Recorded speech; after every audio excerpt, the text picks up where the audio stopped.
Bienvenue à toutes et à tous. Mon nom est Sarah Calvin de l'Organisme de soutien aux aidants naturels de l'Ontario, ou l'OSANO. Je suis votre modératrice cet après-midi et je vous parle aujourd'hui des territoires traditionnels des peuples Ojibwe, Anishinaabe et Mississauga de la Rivière-Crédit. Ce sont des terres couvertes par l'achat de Toronto, également connu sous le nom de traité numéro 13. Notre équipe à Lozano est dévouée à un processus d'apprentissage pour mieux connaître les territoires traditionnels sur lesquels nous travaillons et puis aussi pour explorer les alliances avec les peuples autochtones, examiner comment nous pouvons appuyer les recommandations de la Commission de vérité et réconciliation. Donc, dans cet esprit, je vous invite à réfléchir sur les territoires où vous vous situez et de consulter les ressources partagées dans la boîte de clavardage pour soutenir votre apprentissage. Puis, je vous invite aussi à nous partager des ressources pouvant nous aider dans ce travail. Donc, le webinaire aujourd'hui explore comment se préparer à l'imprévu en tant que personne proche aidante. La présentation couvrira pourquoi il est important d'avoir un plan d'urgence et de relève, comment élaborer votre plan étape par étape à l'aide de ressources gratuites de Lozano. Et le webinaire offrira aussi des conseils pratiques pour mettre en œuvre votre plan et comment le communiquer aux personnes concernées. J'ai le plaisir de vous présenter notre conférencière, qui est un membre de notre propre équipe, Anne-Marie Boutiette, responsable régionale pour la région de l'Est de l'Ontario. Donc, pour ceux et celles d'entre vous qui sont dans les communautés entre Pickering et la frontière du Québec et au nord jusqu'à Deep River, il est possible que vous ayez rencontré Anne-Marie peut-être à une foire de vie active ou bien à un événement consacré au bien-être des personnes aidantes. Anne-Marie est basée à Cobourg. Elle a plus de 17 ans d'expérience dans le secteur du bien-être et de l'enfance. Et elle possède également une expérience vécue en tant que personne aidante. Donc, bienvenue Anne-Marie, je te cède la parole. Merci beaucoup, Sarah. Merci. Et puis, merci de m'avoir invité aujourd'hui à vous présenter sur ce sujet important. On préfère pas y penser, hein, mais la vie est imprévisible et puis des changements inattendus souvent peuvent survenir. Puis, ça peut être très utile d'avoir prévu des mesures pour y faire face. Donc, aujourd'hui, on va examiner deux ensembles d'outils différents qui peuvent nous aider à élaborer des plans comme ça. Puis la planification, c'est pas seulement utile, mais ça peut aussi vous apporter, en tant que personne aidante, une certaine tranquillité d'esprit en sachant que des mesures importantes et bénéfiques sont en place pour soutenir la personne dont vous prenez soin. Et puis, cette sérénité, mais ça peut vous permettre aussi de vivre plus pleinement votre propre vie et puis de prendre soin de vous, ce qui est un geste essentiel à poser. Et donc, mais avant de commencer, je vais juste dire quelques mots sur l'Organisme de soutien aux aidants naturels de l'Ontario. Donc, tout simplement, l'OSANO existe pour améliorer la vie des personnes aidantes en Ontario. Peu importe leur âge, la situation de la personne dont elles prennent soin ou l'endroit où ces soins sont prodigués ou l'endroit où la personne vit. Donc, c'est vraiment des gens comme vous et moi qui prennent soin d'une personne dans leur entourage. L'OSANO existe depuis 2018 et puis nous sommes un organisme charitable financé en grande partie par le ministère de la Santé de l'Ontario. Et puis, afin de bien rejoindre les personnes aidantes, peu importe où elles se trouvent, l'OSANO œuvre sur plusieurs plans, tant au niveau local que provincial, dans le milieu de la santé que communautaire, puis même au travail. Les personnes aidantes sont des partenaires essentiels de santé et méritent un encadrement universel. La présentation que je vais vous offrir aujourd'hui fait partie de nos programmes et services offerts directement aux personnes aidantes, soit le carré violet là, sur la diapo. Et je vous invite aussi à aller découvrir les autres sphères de notre travail sur notre site Web. Alors, nos objectifs pour aujourd'hui sont les suivants. Premièrement, je vais donner un aperçu de l'aidance en Ontario. Ensuite, je vais partager des informations sur la création d'un plan de relève et de la planification en cas d'urgence. Et ensuite, partager des stratégies de mise en œuvre pour chacune de ces activités. Et puis enfin, je vais vous donner un aperçu des ressources et des options de soutien qui sont offertes par l'OSANO. Donc, à l'OSANO, comme je disais, quand on parle de personnes aidantes, on parle de personnes de l'entourage, hein, des membres de la famille, des amis ou des voisins qui offrent un soutien sans être rémunérés. Donc, ça peut être un soutien physique, émotionnel, mental ou social. Et puis, les situations de personnes aidantes sont très variées. Donc, quand on dit, donc, ça peut être pour qui, mais ça peut être pour un parent, un partenaire, un frère, une sœur, un ami, un voisin. Parfois même, ça peut être plusieurs personnes en même temps. Et puis, ça peut se passer où? Mais ça peut se passer à la maison, si on habite ensemble. Ça peut se passer chez l'autre personne. Ça peut se passer en foyer de soins de longue durée, en milieu hospitalier, en résidence pour aînés ou en hospice. Et puis, ça peut durer, parfois c'est temporaire, par exemple, après une blessure ou une chirurgie, mais parfois c'est à plus long terme. Donc, on parle peut-être d'une condition chronique, d'une maladie évolutive, d'un enfant qui a des besoins, des besoins spéciaux, des troubles cognitifs. Puis parfois, c'est variable, hein. Ça peut être des périodes plus intenses que d'autres, par exemple avec la maladie, la santé mentale, dis-je.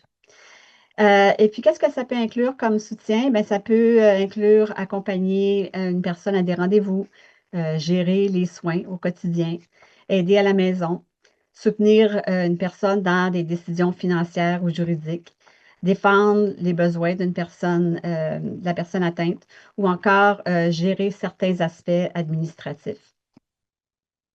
Puis avant d'aller plus loin, je veux qu'on prenne un moment pour reconnaître à quel point les réalités des personnes aidantes peuvent être différentes. Donc, chaque parcours est unique, puis la façon dont on va aller chercher du soutien l'est tout autant. Donc, ce que je vais vous présenter aujourd'hui, ce sont des options, hein, des ressources qui existent, que nous offrons, mais ce n'est pas nécessairement un modèle à suivre à la lettre. Donc, je vous invite vraiment à prendre ce qui vous parle et puis à laisser le reste. Et puis, si vous êtes à l'aise, Sarah l'a mentionné un peu plus tôt, là, si vous êtes confortable à partager un peu sur votre propre expérience de personne aidante au courant de ma présentation, je vous encourage à le faire dans la boîte de clavardage. Juste à noter que moi, quand je présente comme ça, je ne vois pas la boîte de clavardage, mais je vais la voir à la fin. Donc, je vous invite quand même à partager si vous êtes, si ça vous parle. Donc, comme beaucoup d'entre vous le savent très bien, les personnes aidantes assument de nombreux rôles et responsabilités essentielles pour prendre soin de leur personne. Donc, ces tâches constituent souvent un soutien vital, hein. Puis si on examine la liste là, devant vous d'exemples, qui est loin d'être complète, de toutes les actions utiles et importantes que vous accomplissez et qu'on considère, quand on considère le thème de la présentation d'aujourd'hui, hein, savoir se préparer à l'imprévu, on réalise l'ampleur de votre engagement et puis l'importance de consigner certaines de ces informations en un seul endroit au cas où cet imprévu surviendrait. Les personnes aidantes jouent un rôle essentiel dans la vie des personnes qu'elles soutiennent. Leur implication peut faire une réelle différence. Par exemple, elles contribuent à améliorer la santé, notamment en favorisant une meilleure prise de médicaments, en détectant plus tôt certains problèmes et en réduisant les chutes ou les réadmissions à l'hôpital. On sait aussi que 86 des patients se sentent plus confiants dans les soins reçus lorsqu'elles ont une personne aidante impliquée dans leurs soins. Et pour ce qui est des personnes aidantes elles-mêmes, 94 affirment que leur présence permet d'assurer des soins plus sécuritaires et de meilleure qualité envers leurs proches. Les personnes aidantes jouent un rôle essentiel non seulement pour la personne qu'elles soutiennent, mais aussi pour le fonctionnement de notre société, notamment dans les systèmes de santé, les services sociaux et les services communautaires. Les données suggèrent que les personnes aidantes fournissent entre 75 et 90 des soins dans la communauté, sans rémunération, hein, et souvent sans formation. et contribuent aussi aux soins en milieu de vie collectif, comme les foyers de soins de longue durée, par exemple. Une grande partie de ce travail-là se fait en coulisses. Et donc, pour chaque heure qu'on passe avec un prestataire de soins, par exemple, les personnes aidantes offrent en moyenne 3 heures de soutien supplémentaire à la maison ou dans les autres milieux là, que j'ai mentionnés tout à l'heure. Et puis, si elles étaient rémunérées, elles représenteraient la plus grande main-d'œuvre au pays, soit l'équivalent d'environ 2,8 millions de travailleurs à temps plein, et leur contribution à l'économie des soins au Canada est estimée à 97,1 milliards de dollars par année. Et puis vous, ben, vous faites partie de tout ça. Le soutien que vous offrez contribue directement à tout ce qu'on vient de voir. C'est essentiel et puis ça n'a pas de prix. Donc, je veux simplement prendre un moment pour vous dire merci. Merci pour tout le temps, l'énergie et le soutien que vous offrez. Alors, comme on vient de le voir, en tant que personne aidante, vous dispensez des soins essentiels et puis vous détenez des informations importantes sur la personne dont vous vous occupez. Ça peut englober aussi bien les soins pratiques du quotidien que la connaissance des antécédents médicaux ou des plans de traitement à long terme de cette personne. Votre implication est souvent fondamentale pour les soins qu'elle reçoit, que ce soit dans le cadre de services de santé, de services communautaires ou encore à domicile. Lorsque vous savez que des personnes dépendent de vous, l'idée de ce qui leur arriverait si vous veniez à disparaître ou à être frappé par un imprévu peut être effrayante et accablante. En effet, même si on préfère pas y penser, des urgences imprévues peuvent survenir. Et puis, avoir un plan d'urgence peut aussi réduire notre stress et améliorer notre expérience d'aidance. Donc, c'est très utile de prévoir des mesures pour y faire face. Et puis aujourd'hui, bien, on va découvrir des outils pratiques là, pour vous aider à élaborer ces plans. Donc, commençons par prendre un moment pour examiner là, quelques questions ou scénarios qui sont susceptibles de nous faire comprendre l'importance d'élaborer des plans et, espérons-le, de nous motiver à les concrétiser. Donc, par exemple, combien de personnes autour de vous connaissent ce que vous faites à tous les jours pour la personne dont vous prenez soin?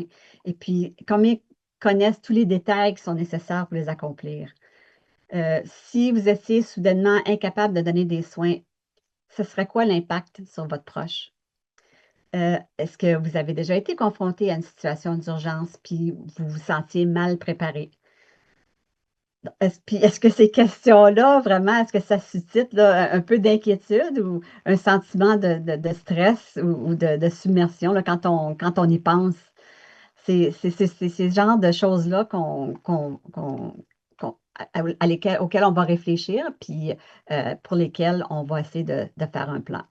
Donc, disposer d'informations claires, centralisées en un seul endroit peut faciliter et accélérer l'accès à l'aide, que ce soit pour vous-même ou pour la personne dont vous prenez soin. Entre autres, ça peut vous aider en tant que personne aidante à rassembler toutes les informations, à les préparer pour les transmettre à un hôpital, par exemple, ou à un prestataire de soins. Ça peut aider la personne dont vous vous occupez au cas où vous ne seriez pas là au moment d'une urgence. Hein. Elle pourrait facilement consulter le document pour obtenir de l'aide ou bien, si vous faites face à une urgence, elle pourrait vous aider en vous apportant votre kit d'urgence. Ça peut aussi aider les services d'urgence, comme les ambulanciers, le personnel hospitalier. Vous pouvez leur remettre simplement l'information et ainsi partager des informations utiles telles que la liste de médicaments ou les antécédents médicaux. Ils savent souvent, par exemple, les ambulanciers savent que il faut chercher au dos d'une porte ou sur la porte du réfrigérateur à la maison pour ces informations-là. Donc, c'est quelque chose à noter quand vous allez vous préparer.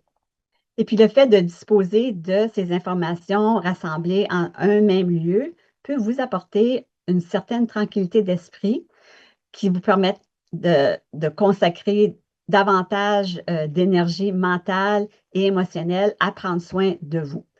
Qu'il s'agisse de dormir suffisamment, de bien manger ou encore de sortir pour pratiquer des activités que vous aimez en compagnie d'amis ou d'autres proches. Il est important de collaborer à la planification, hein. La première étape consiste à s'assurer d'avoir obtenu le consentement de la personne prise en charge pour accéder à des informations en son nom. Et puis ça peut prendre la forme d'un document officiel, comme une procuration légale, ou encore d'une lettre de consentement qui, souvent, un médecin va avoir une lettre qu'ils vont vous offrir pour signer et mettre dans leur dossier. Ou même les institutions financières aussi, souvent, ont une lettre ou un formulaire à remplir pour donner ce consentement-là. Et vous allez trouver sur notre site web un guide et une vidéo qui sont destinés aux personnes aidantes expliquant les lois et la confidentialité et le consentement en vigueur en Ontario. Et puis, je ne sais pas si vous avez vu, si vous étiez ici au début, je sais que Sarah va le mentionner encore à la fin, mais on offre un webinaire à ce sujet-là qui s'en vient. Dans la mesure du possible, il est important de collaborer avec la personne dont vous vous occupez lorsque vous planifiez l'avenir. Donc, obtenez leur consentement avant de partager et documentez ça dans leur information personnelle. Laissez-leur la possibilité de se faire entendre dans le processus. Et puis, assurez-vous qu'elles sachent où se trouvent les documents, les coordonnées et tout ça. Ensuite, obtenez une copie signée ou demandez leur consentement pour que l'information soit consignée dans leur dossier médical afin de vous assurer que le personnel en soit informé. C'est important de noter que bien que nos guides de travail, là, que je vais vous présenter bientôt, bien qu'ils nous permettent d'inclure des informations juridiques comme l'identité du mandataire, par exemple, ou soins de la personne, ces trousses ne sont pas en elles-mêmes des documents juridiques. OK, donc important à noter ça. Ensuite, je voulais juste noter, quand on parle de planification préalable des soins, c'est un moyen de s'assurer qu'il y a toujours quelqu'un qui comprend les volontés de la personne prise en charge et qui peut aider à préparer les décisions futures en matière de soins de santé. Vous pouvez consulter un site, par exemple, en anglais, Advanced Care Planning Ontario, qui offre beaucoup d'informations à ce sujet. Ensuite, quand on parle d'une procuration relative aux soins de la personne, il s'agit d'un document juridique qui permet à une personne de prendre des décisions concernant votre santé et vos soins personnels. Donc, quand on va utiliser ces termes-là, je vais juste vous donner des petites définitions. Donc, même en essayant de tout prévoir, une urgence peut survenir, comme je disais tantôt, à tout moment. Il peut s'agir, par exemple, d'un problème de santé, d'une disparition, d'un incendie, d'une inondation ou même un problème de sécurité. Et puis, cette situation peut toucher la personne dont vous vous occupez, mais ça peut vous toucher vous-même aussi ou ça peut vous toucher tous les deux. Est-ce que vous avez besoin d'un plat d'urgence au cas où vous ne vous sentiriez pas en sécurité dans votre rôle d'aidant? Ou est-ce que vous pourriez vous réfugier? Donc, si des informations comme celle-ci peuvent être fournies clairement et rapidement en cas d'urgence, c'est plus facile d'obtenir l'aide dont vous et votre personne avez besoin. Donc, en premier lieu, faites votre recherche. En fonction de l'état du bénéficiaire de soins, quels sont les besoins et quels soutiens sont disponibles pour vous deux? Donc, à considérer, est-ce que votre municipalité a un registre de personnes vulnérables? Est-ce que vous avez accès à des kits d'urgence? Souvent, les services médicaux d'urgence en offrent gratuitement. Est-ce que vous avez besoin d'un service comme Medical Alert pour identifier des urgences médicales ou des besoins médicaux? Est-ce que vous avez accès à des équipes de soins mobiles de crise? Quelles sont les options d'hébergement d'urgence dans votre communauté? Est-ce que vous avez besoin de faire d'arranger quelque chose personnellement là, pour votre famille en cas d'urgence? Est-ce qu'il y a des technologies de soutien auxquelles vous pourriez faire appel? Donc, par exemple, les fameux boutons, là, quand on tombe, on peut cliquer sur le bouton pour avoir de l'aide d'urgence. Il y a des sites web là, comme il y a l'Université de Waterloo qui a compilé une liste d'appareils, de technologies, de localisation que vous pouvez trouver sur le site web de l'université. Cette information-là est offerte en anglais, mais on peut vous orienter avec ça aussi, nous, avec notre ligne d'aide, par exemple. on peut vous aider à vous connecter aux services qui sont disponibles dans votre région par rapport à tous ces sujets-là, entre autres. Ensuite, on doit planifier, hein. Identifier ensemble les mesures de sécurité en cas de différents types de situations d'urgence. Donc, à considérer quels sont les lieux de rencontre sûrs en cas d'urgence autour de votre maison ou si vous n'habitez pas ensemble là, dans votre que vous avez décidé ensemble. Avez-vous tous les numéros de service d'urgence de bien affichés, soit sur le réfrigérateur ou dans un téléphone cellulaire qu'on peut accéder rapidement? Est-ce que vous avez pensé à afficher l'adresse résidentielle sur le frigidaire pour qu'il soit facile de la répéter au service d'urgence, hein? Souvent, quand on appelle, on est nerveux ou si c'est nous-mêmes qui sommes incapables de parler puis que la personne qui appelle, c'est la personne à laquelle on donne des soins, si elles ont des problèmes de mémoire ou quelque chose d'autre, avoir les informations bien affichées va vous donner accès à de l'aide plus rapidement. Qu'est-ce qu'il faut demander aux services d'urgence? Qu'est-ce qu'il faut leur informer? Est-ce que vous avez identifié d'autres personnes qu'on peut appeler en cas d'aide, quand on a besoin d'aide? Donc, est-ce que vous avez un plan d'urgence pour vous-même au cas où vous-même vous ne vous sentiriez pas en sécurité dans vos soins? Et puis, est-ce que vous avez identifié une place où vous pourriez aller? La prochaine étape de la planification est de documenter et de réviser votre plan. Donc, créez un formulaire d'information d'urgence et puis rendez-le accessible aux services d'urgence, comme je disais, sur le frigo, derrière la porte d'entrée. Est-ce que vous avez un plan préalable de soins? Est-ce que vous avez une procuration, un mandataire spécial? Euh, si vous avez ces documents-là, important de les inclure dans votre plan. Est-ce que le bénéficiaire de soins est en mesure de donner son consentement lors de la planification? Sinon, important de le signaliser aussi. Est-ce que vous avez mis tout le document clé ensemble dans une place? Et puis, c'est important aussi d'examiner et de mettre à jour vos plans aux besoins. Surtout si la personne dont vous prenez soin a une maladie là, qui s'empire et puis que les conditions changent, important aussi à mettre à jour toutes ces informations-là.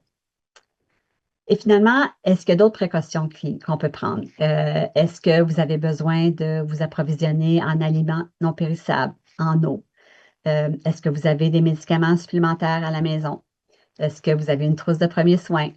Est-ce que vos lampes de poche sont accessibles? Est-ce que vous avez des piles de rechange au besoin? Et puis ça, c'est particulièrement important lorsque la personne dont vous vous occupez habite seule. De s'assurer qu'elles ont aussi toutes ces réserves-là et toutes ces précautions-là en place.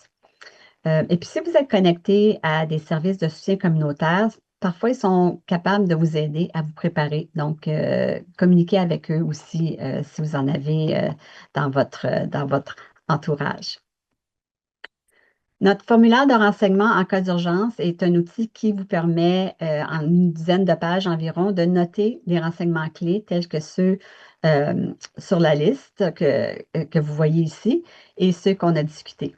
Donc, placez ce formulaire, c'est comme un petit livret là, dans une pochette, par exemple, en plastique transparent ou avec un gros aimant là, sur le réfrigérateur ou le coller derrière la porte d'entrée. Et conserver aussi une copie supplémentaire dans un endroit sûr. Ou encore, j'ai eu une personne aidante une fois qui m'a partagé que leur équipe de soins, là, c'était des frères et des sœurs, ont créé un compte sur le cloud numérique. Puis c'est là qu'elles gardent toutes les informations.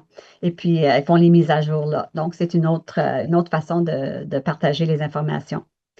Puis ce formulaire-là aussi peut être très utile si on prend soin d'une personne vulnérable qui est portée disparue, hein. Donc, on peut appeler immédiatement le 911 et puis remettre la trousse à la police ou au service d'urgence quand il se présente. Donc, voici quelques exemples là, de ce qui se trouve à l'intérieur de ce petit livret-là. Donc, en page 2, renseignements de base. Donc, c'est une excellente page pour commencer parce que vous avez probablement déjà toutes les informations nécessaires pour la remplir. Et puis ensuite, des informations sur la personne. Est-ce qu'il y a d'autres personnes mandataires? On peut noter leur nom, leurs adresses, etc. Comment est-ce qu'elle se transporte habituellement? Est-ce que surtout si c'est une personne qui a tendance à disparaître, est-ce qu'elles sont passées à pied? Est-ce qu'elles partent en vélo? Est-ce qu'ils prennent l'autobus? Ensuite, c'est quoi la personnalité, le mode de vie de la personne, euh, et entre autres. Ensuite, maintenant, un plan de relève. Un plan de relève, ça va encore plus loin que la planification pour les urgences. Donc, ce plan-là amène les personnes aidantes à vraiment à réfléchir aux dispositions à prendre pour la personne dont ils s'occupent au cas où elle serait dans l'impossibilité de lui prodiguer des soins pendant une période prolongée. Par exemple, peut-être que vous partez en voyage pour une couple de semaines. Donc, ça pourrait aider d'autres membres de la famille à bien soutenir votre personne. Ou peut-être que vous avez besoin d'une chirurgie, ensuite une convalescence. Donc, pensez à des scénarios comme ça. Ça, c'est dans ces cas-là qu'on parle plus d'un plan de relève plutôt que de juste euh, euh, documenter des informations là, d'urgence. Donc, on a une trousse de planification qui peut vous aider à commencer à réfléchir à la manière d'élaborer des plans pour ce projet. Et puis, les principales composantes du plan sont de se constituer une équipe de soins. Puis ça peut impliquer d'apprendre à demander de l'aide, qui des fois, c'est pas trop facile pour nous. Et puis aussi à faire savoir aux autres que vous avez besoin d'aide. Et là, on peut inclure la famille et les autres personnes aidantes, mais aussi les médecins, les pharmaciens, les voisins, le personnel de soutien, les services de livraison de repas, etc. Donc, rassembler et partager leurs coordonnées ainsi que des précisions sur les soins que chacun offre. Ensuite, pensez aux antécédents médicaux et aux listes de médicaments. Un conseil concernant les médicaments, on suggère fortement de prévoir une réserve de médicaments pour 2 semaines au cas où vous ne pourriez pas vous rendre à la pharmacie pour renouveler vos ordonnances. Et puis, on suggère aussi de vous assurer que toutes vos ordonnances soient à jour à la pharmacie. On peut parler aussi dans ce livret-là d'un aperçu de leur emploi du temps quotidien et puis des besoins de soins spécifiques auxquels vous et d'autres personnes répondez. Et aussi, où trouver d'autres documents ou dossiers importants, notamment des paiements de factures, par exemple, les plans financiers, etc. Inquiétez-vous pas, on va passer à travers. Donc, par où commencer? Donc, l'élaboration d'un plan peut se faire en 5 étapes qu'on va examiner là, à l'instant. Première étape étant la réflexion. Ensuite, bien comprendre le consentement et la protection de la vie privée. Ensuite, bâtir son équipe, documenter le plan et communiquer de façon continue avec l'équipe. La première étape consiste donc à réfléchir et faire l'inventaire de tout ce que vous faites pour votre bénéficiaire de soins. Des tâches de la vie quotidienne telles que les soins personnels, assister à des rendez-vous, payer les factures, être responsable du transport, etc. Donc, par exemple, quelles sont les informations qui sont requises pour effectuer ces tâches? Maman a besoin d'aide pour s'habiller, mais elle a une épaule gelée et ne peut pas lever son bras droit au-dessus de sa tête. Important à noter si quelqu'un ne le sait pas. Ou Jacques a besoin d'insuline. Il est capable de se l'injecter lui-même, mais on doit régler la dose pour lui. Donc, quelle est la dose appropriée? À quelle heure Jacques prend-il son insuline? Et tout ça. Ensuite, songez à quelles sont les tâches les plus urgentes. Certains médicaments, par exemple, doivent être pris à un moment précis. Hein. On pense, entre autres, aux médicaments contre la maladie de Parkinson, qui sont très sensibles au facteur temps. Donc, important de noter s'il y a un horaire vraiment strict pour les médicaments. Peut-être qu'il faut vider fréquemment une poche de cathéter urinaire ou un sac de stomie. Donc, des tâches comme ça sont plus urgentes que de s'assurer que votre père soit levé et habillé avant 10 heures, par exemple. Ensuite, quelles sont les tâches qui vous posent le plus de défis? Il peut s'agir d'une tâche qui est physiquement éprouvante, comme par exemple soutenir le poids de votre conjoint lorsque vous faites sa toilette. Il peut s'agir de tâches qui prennent du temps, comme faire les courses ou aller chercher les médicaments. Il peut s'agir de trouver des activités pour que le bénéficiaire de soins puisse s'occuper des passe-temps intéressants ou des activités intéressantes qui vont l'aider dans sa récupération. Ensuite, quelles sont les choses que vous aimez faire avec et pour votre personne aidée? C'est important de noter ça aussi. Peut-être que vous aimez ça aider la personne à se coucher la nuit. C'est un rituel que vous avez développé puis qui vous aide tous les deux. Peut-être que lui brosser les cheveux en se remémorant de bons vieux temps, c'est une autre routine qui vous apporte du plaisir aux deux. Peut-être que vous aimez ça sortir, faire un tour de voiture ensemble. Donc, c'est quand même des tâches, des activités, puis peut-être que c'est important pour vous de les conserver. Donc, c'est important à le noter aussi dans le plan que si c'est quelque chose que vous êtes capable de continuer à faire, que vous aimeriez continuer de les faire. Puis ensuite, est-ce qu'il y a d'autres choses qui peuvent être partagées avec d'autres? Est-ce que quelqu'un qui peut vous aider avec les courses? Est-ce que quelqu'un d'autre peut aider votre bénéficiaire de soins à prendre son bain? Donc, dans notre trousse Je suis une personne aidante, on peut vous aider à réfléchir et à faire le point sur tout ce que vous faites pour votre bénéficiaire de soins avec une fiche de travail qui se trouve en page 3. Ce n'est pas une liste exhaustive, mais elle certainement va vous aider à commencer la réflexion.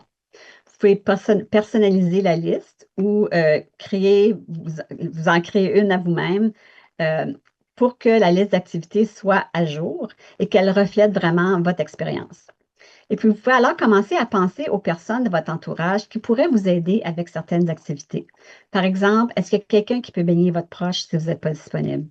Qui est-ce qui peut les amener à leur rendez-vous? Qui est-ce qui peut s'assurer qu'ils mangent 3 repas par jour? Donc, vous pouvez penser à la famille, aux amis, aux voisins, mais aussi aux prestataires de soins professionnels. Et puis, important aussi de garder à l'esprit qu'il peut être nécessaire d'avoir une procuration pour les soins personnels et ou les finances pour s'occuper de certaines des activités qui se trouvent sur cette liste.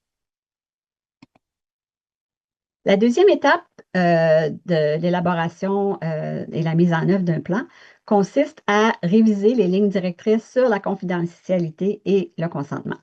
Donc, dans la mesure du possible, travaillez aux côtés de votre bénéficiaire de soins pour planifier à l'avance, pour obtenir son consentement, pour partager et documenter ses informations et lui donner une voix dans le processus, si ses capacités cognitives le permettent, évidemment.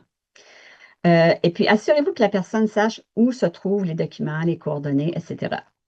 Donc, nous, à Losano, on reconnaît que vous pouvez, en tant que personne aidante, recevoir et enregistrer ces informations privées et confidentielles selon les scénarios suivants. Premièrement, le bénéficiaire de soins a consenti à ce que son fournisseur de soins de santé partage avec vous des renseignements personnels sur sa santé ou en vertu de la loi sur le consentement aux soins de santé, le bénéficiaire de soins a été légalement testé pour sa capacité de consentir et jugé incapable, ce qui fait de vous un mandataire spécial. Ou encore, peut-être que le mandataire spécial est une tierce personne, donc c'est important que cette personne-là ait consenti à la collecte, à l'utilisation ou à la divulgation des renseignements personnels sur la santé du bénéficiaire de soins.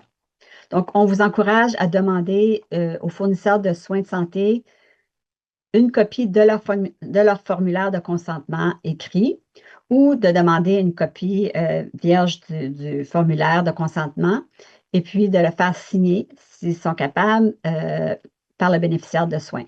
Et aussi de demander aux médecins, aux fournisseurs de soins de documenter ça dans leur dossier et de vous assurer de vérifier de temps en temps que tout le monde est bien au courant de ça et de confirmer que le consentement est toujours sur le dossier et toujours à jour. Il y a certains bureaux qui demandent de refaire la signature à tous les ans, par exemple. Donc, important de vous assurer que tout est en bonne forme de ce côté-là. Puis des fois, surtout quand on va dans un cabinet de médecin, par exemple, des fois, on voit quelqu'un d'autre, on voit peut-être une infirmière ou on voit peut-être un résident qui n'est peut-être pas au courant. Donc, important de confirmer que ces informations-là sont bien documentées dans le dossier pour que vous puissiez échanger de façon plus facile. Et puis, afin de réviser les lignes directrices là, en matière de protection de la vie privée, je vous suggère de faire usage des nombreuses ressources sur la vie privée et le consentement que nous avons disponibles sur notre site Web. La troisième étape consiste à construire votre équipe. Donc, décidez à qui vous pouvez faire confiance pour vous aider. Donc, pensez encore à la famille, aux amis, aux voisins, aux professionnels que vous avez identifiés à l'étape 1 comme étant capables de vous aider avec certaines tâches. Ensuite, songez à qui devrait être votre remplaçant en cas d'urgence si vous n'êtes pas capable de prodiguer des soins. Et quelles sont les prochaines étapes que la personne remplaçante doit suivre en cas d'urgence? Par exemple, qui doit-elle contacter ensuite? Euh, Si vous n'avez pas personne en qui vous pouvez avoir confiance, vous pouvez envisager d'examiner des options futures telles que le tuteur public ou des listes d'aide à la vie autonome pour la personne dont vous vous occupez. Vous devez également penser à qui peut apporter un soutien à plus long terme. Donc, tel que si vous êtes vraiment plus en mesure de prodiguer des soins ou si vous décédez soudainement, est-ce qu'il y a quelqu'un qui serait prêt à vous apporter un soin à long terme? Ou apporter des soins à long terme, dis-je, à votre personne. Afin de vous aider à déterminer qui peut fournir un soutien à long terme, l'OSANO a une collection d'outils et de ressources pour la planification préalable des soins qui est disponible sur notre site Web. Et vous pouvez utiliser le livret, le plan de relève pour les personnes aidantes pour dresser la liste des personnes qui font partie de votre équipe de soins. La quatrième étape dans l'élaboration de votre plan est de documenter et mettre à jour le plan au besoin. Assurez-vous que toute l'information et les documents importants sont gardés au même endroit. Et puis, vous voyez là une liste d'informations qui sont prioritaires, mais encore une fois, ce n'est pas une liste exhaustive. Donc, le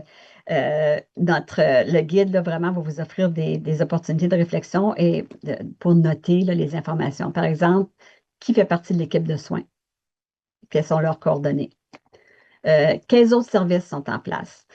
Quel est l'horaire de la personne de façon régulière à chaque semaine, etc. La dernière étape du plan, c'est de rester en contact avec l'équipe et à s'assurer que l'équipe ait accès à la documentation nécessaire. Donc, par exemple, est-ce que votre remplaçant sait où se trouve toute la documentation importante? Est-ce que le remplaçant et les autres membres de l'équipe ont une copie à jour du plan d'urgence et comprennent leur rôle? Il est important de tenir les membres de l'équipe informés quand il y a des changements majeurs. Peut-être il y a un nouveau diagnostic ou vraiment un gros changement le côté médicaments, par exemple. Aussi, considérez d'avoir des réunions régulières avec votre équipe pour réviser le plan d'urgence, le réexaminer et s'il y a des changements à faire les changements. Et une bonne idée vraiment de planifier, de céduler là, des appels ou des visites à l'avance. Peut-être que vous planifiez un appel conférence récurrent là, tous les 2, 3 mois ou un appel Zoom comme on a fait aujourd'hui. Mettez-le dans votre calendrier, mettez-le dans le calendrier de tout le monde à l'avance. Ensuite, considérez d'écrire au crayon pour facilement apporter des modifications au plan ou encore vous pouvez noter les changements là, directement sur le document. C'est un document PDF dans lequel on peut entrer des données et puis vous pouvez changer ainsi les informations au fur et à mesure. Comme je disais tout à l'heure, vous pouvez aussi le partager sur Google Drive ou un autre service de collaboration virtuelle avec votre équipe, ce qui rend le partage d'informations et puis les mises à jour ponctuelles encore plus faciles. Un autre outil qu'on offre, c'est notre carnet de soins, le petit livret violet là, sur l'écran. Ce livret-là a été créé par des personnes aidantes et des prestataires de soins de santé pour aider à améliorer l'expérience globale des soins de santé pour les personnes atteintes d'une maladie ou d'un problème de santé et leurs personnes aidantes. Donc, ça peut être utilisé par n'importe qui, y compris les personnes aidantes, pour gérer les informations importantes sur les soins de la santé. Par exemple, en vous permettant de garder les documents et toutes les informations sur les soins en un seul endroit, pour faciliter l'organisation et la recherche des informations sur la santé de la personne.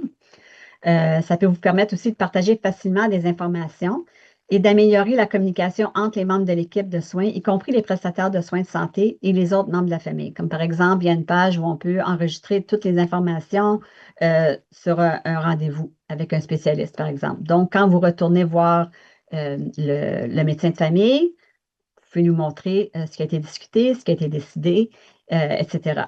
Donc, c'est une autre façon de documenter les informations et de partager. Donc, vous pouvez l'utiliser avec votre bénéficiaire de soins pour communiquer et gérer les informations de santé, les rendez-vous et pour documenter les questions aussi. Alors, c'est ça que on a terminé là, les informations par rapport à la création d'un plan de relève. Je vais maintenant prendre quelques minutes pour vous familiariser avec les ressources, les programmes et les services de Losano avant de passer aux questions. Donc, à Losano, on vous offre une vaste collection de ressources et d'informations que vous pouvez accéder sur notre site Web. Notre site Web, vraiment, c'est le point d'accès principal vers toutes nos ressources et tous nos programmes, et inclut toutes les ressources que j'ai présentées aujourd'hui et plus encore. Et on a également des infolettes qu'on publie mensuellement pour les personnes aidantes et 4 fois par année pour les prestataires de soins et autres professionnels de la santé. On vous invite à vous abonner pour rester là, à l'affût de nos ressources et nos programmes. On a aussi un bulletin hebdomadaire qu'on appelle 90 secondes sur l'aidance qui met la lumière sur différents sujets pertinents et qui est publié à tous les mardis. Nous sommes aussi actifs sur tous les médias sociaux, tant pour sensibiliser le public sur les enjeux qui touchent les proches aidants, les personnes aidantes, dis-je, que pour annoncer nos activités. Donc, on vous encourage à nous y suivre. Voici une courte liste des informations que vous pouvez trouver sur notre site. Donc, on a plein de pages ressources spécifiques à certains diagnostics. On a des ressources pour les personnes aidantes autochtones, de SLGBTQ+, les personnes aidantes noires, sur les soutiens financiers qui sont disponibles aux personnes aidantes. On a une vidéothèque de webinaires qu'on a enregistré depuis nos débuts. On a une balado. On annonce nos événements à venir et plus encore. Ensuite, on offre une variété de programmes et de services gratuits qui sont accessibles en virtuel partout dans la province. Notre ligne sans frais offre un guichet unique pour les personnes aidantes pour aller recueillir des informations sur les services dans leur communauté, pour s'inscrire aux programmes qui sont offerts par Losano et vous connecter à ce dont vous avez besoin. C'est une ligne qui opère 24 heures par jour, 7 jours semaine, par téléphone, répondue en direct en anglais et en français par des spécialistes en ressources communautaires qui ont reçu une formation spécialisée afin de bien comprendre certains des défis uniques qui sont associés à la prestation de soins. On offre aussi un service de clavardage en direct du lundi au vendredi de 7 h à 21 h. Notre service de téléphone et de clavardage est confidentiel et accessible gratuitement à toutes les personnes aidantes de l'Ontario. On a aussi un service d'interprétation dans jusqu'à 147 langues, je veux dire. Important de noter qu'il ne s'agit pas d'une ligne de crise, mais les spécialistes en ressources communautaires peuvent vous aider à vous connecter aux services d'urgence dans votre communauté. Nos webinaires sont très populaires et puis sont offerts fréquemment durant l'année. On couvre un large éventail de sujets en mettant l'accent sur les webinaires visant à améliorer le bien-être des personnes aidantes afin de vous aider à vous sentir moins seul et vous fournir une variété d'informations et de ressources pour vous aider dans votre rôle. La majorité de nos webinaires, comme je disais tantôt, sont enregistrés et les enregistrements sont disponibles sur le site web de Losano ainsi que sur notre page YouTube. Moi, je recommande toujours aux gens de s'inscrire, même si elles ne sont pas disponibles pour la diffusion en direct, surtout si c'est un sujet qui les intéresse, parce que suite à la présentation, vous allez recevoir un courriel avec un lien directement vers l'enregistrement de la présentation, ainsi que toutes les ressources qui ont été partagées, la présentation elle-même, le document PowerPoint avec toutes les informations. Ça va tout vous être envoyé dans un courriel, donc c'est facile à retrouver dans votre boîte de courriel et c'est aussi facile à partager avec d'autres. Ensuite, le programme Ancré. Ancré, c'est un acronyme pour aidance naturelle, conscience de soi, reconnaissance et éducation. Pardon. Ce programme-là vise à outiller les personnes aidantes avec des informations et des compétences pratiques pour prioriser leurs besoins en matière de santé mentale et de bien-être. Et puis, on fait ça en offrant 8 semaines de webinaires préenregistrés sur différents sujets, là, différents aspects de la santé mentale que vous voyez sur votre écran. On offre aussi des séances gratuites d'accompagnement de groupe en ligne et aussi un counseling individuel qui est offert de façon premier arrivé, premier servi. On a aussi des cahiers d'exercices hebdomadaires qui vous proposent des stratégies, des activités et des ressources pour mieux gérer les défis émotionnels liés à l'aidance. Ancré est offert 2 fois par année, à l'automne et à l'hiver. La prochaine session débutera en octobre et puis les inscriptions pourront se faire là, vers la fin de l'été. Ensuite, souvent, les personnes aidantes nous disent qu'elles veulent simplement parler à d'autres personnes qui comprennent leur situation ou qui peuvent offrir des conseils pratiques. Donc, à Losano, on offre des groupes de soutien en ligne qui sont dirigés par des personnes qui ont aussi, qui sont ou ont été elles-mêmes personnes aidantes. Le groupe de soutien en ligne francophone se déroule 2 fois par mois, dis-je, en après-midi. Ensuite, les personnes aidantes expérimentées savent aussi à quel point leur rôle peut être difficile. Et puis, le mentorat individuel est donc une autre méthode de soutien par les pairs qui permet de transmettre des expériences vécues afin de soutenir une autre personne aidante de manière autonome et personnalisée. Nos mentors reçoivent une formation de l'ESANO sur le rôle de mentor, mais plus important encore, elles ont une vaste expérience et des connaissances qui peuvent aider une autre personne aidante avec les défis de leur situation d'aidance. L'inscription pour ces 2 programmes peut se faire sur notre site web et puis notre équipe est là pour vous aider, si vous êtes intéressé au programme de soutien par les pairs, de vous aider à trouver un pair adapté à vos besoins. Ensuite, finalement, le programme de coaching pour personnes aidantes vous offre la possibilité de travailler en individuel avec une coach. Je dis une parce que présentement, ce sont toutes des femmes. Si vous vous sentez dépassé ou incertain par rapport à où commencer, ou si vous vous sentez épuisé, là, puis vous ne savez plus par où vous en allez, une coach peut vous aider à identifier et à prioriser vos besoins. Elle peut également vous accompagner pour résoudre des problèmes et élaborer des stratégies de définition d'objectifs en lien avec votre rôle de personne aidante ou votre bien-être en tant que personne aidante. Pour accéder au programme, il y a certains critères qui doivent être respectés, mais vous pouvez consulter là, notre site web pour en savoir plus. Et voilà la fin de ma présentation. Je vous invite à rester en contact avec nous. Je vais arrêter de partager mon écran et puis je vais répondre à vos questions à l'instant. Voilà, Merci beaucoup, Anne-Marie. de rien. Donc, aux participants et participantes, je vous invite à mettre vos questions dans la boîte de clavardage. Entre-temps, je vais peut-être poser quelques questions qu'on reçoit souvent pendant ces présentations-là. Donc, d'abord, il y a beaucoup d'informations et ressources utiles dans cette présentation. Pour quelqu'un qui n'a pas encore un plan de relève ou en cas d'urgence, comment s'y prendre dans ce processus et quelle serait la première ressource à consulter? Ben, moi, c'est sûr que je suggérerais notre ligne d'aide, une ligne sans frais, puis on est là pour répondre à ces questions, pour vous orienter là, vers nos ressources sur notre site web, que ce soit un webinaire ou nos trousses d'informations. Ça serait la première place où commencer. C'est aussi une façon de retrouver des ressources dans votre communauté aussi pour vous aider là, dans cette démarche-là. Oui, je pense que dans la présentation, il y a plusieurs étapes. La première était la recherche. Donc, je pense que la ligne Oui, d'aide peut vraiment vous aider avec, c'est ça. avec cette étape-là. Oui. Donc, une question dans le chat, si les liens présentés dans le chat seraient envoyés par courriel. Et je crois que oui, tous ces liens-là seront dans le courriel de suivi après le webinaire. Mais aussi dans la présentation telle quelle aussi, là, les liens, c'est des liens hyperactif. Vous pouvez cliquer dessus directement sur la diapo, ça va vous amener à la ressource. Et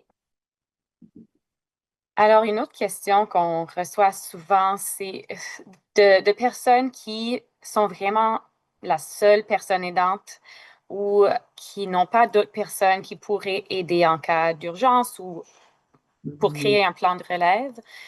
Donc, si on a des suggestions de comment bâtir comme un cercle de soutien ou trouver des personnes qui pourraient venir en aide. Oui, je dirais que ça dépend beaucoup de la situation. Il y a certains organismes communautaires, comme par exemple la Société d'Alzheimer, qui, euh, qui offre un soutien de navigation et d'orientation là, avec une personne. Donc, vous pouvez être assigné à une personne qui peut vous aider à commencer ces démarches-là, puis à vous aider à penser à, à qui vous pourriez rejoindre là, pour, euh, pour vous aider à bâtir un cercle de soins. Sinon, euh, peut-être parler aussi à un avocat ou un notaire, avoir des suggestions par rapport à la planification là, aux soins préalables, qui aurait des idées à partager aussi. Merci. On a aussi une question sur comment accéder à notre vidéothèque. Donc, j'ai mis un lien dans la boîte de clavardage vers notre chaîne YouTube où vous pouvez consulter tous les playlists. Il y a un playlist en particulier pour les webinaires en français. Oui. Euh, alors, une autre question serait comment impliquer les autres membres du cercle de soutien dans le processus, comme la personne aidée ou les personnes à contacter en cas d'urgence. Quelles sont les suggestions pour impliquer toutes ces personnes dans le processus de la création du plan? Mhm. Je crois que la première chose, c'est d'avoir une bonne communication, puis de rester ouvert, de, de, d'être bien clair en demandant ce qu'on a de besoin et en élaborant aussi nos plans. Euh, Aller les chercher aussi pour contribuer au plan. C'est bien beau de dire, bon, ben, mon frère va être capable de aller chercher les médicaments, mais non, il n'est pas capable. Mais peut-être qu'il y a une suggestion. Ou donc de vraiment créer une collaboration et une conversation avec tous ceux et celles sur lesquels vous avez l'intention de vous appuyer. Parce que c'est sûr que si on n'est pas, puis aussi de ne pas se cacher derrière, c'est facile parfois, ou c'est difficile parfois de s'ouvrir à quelqu'un.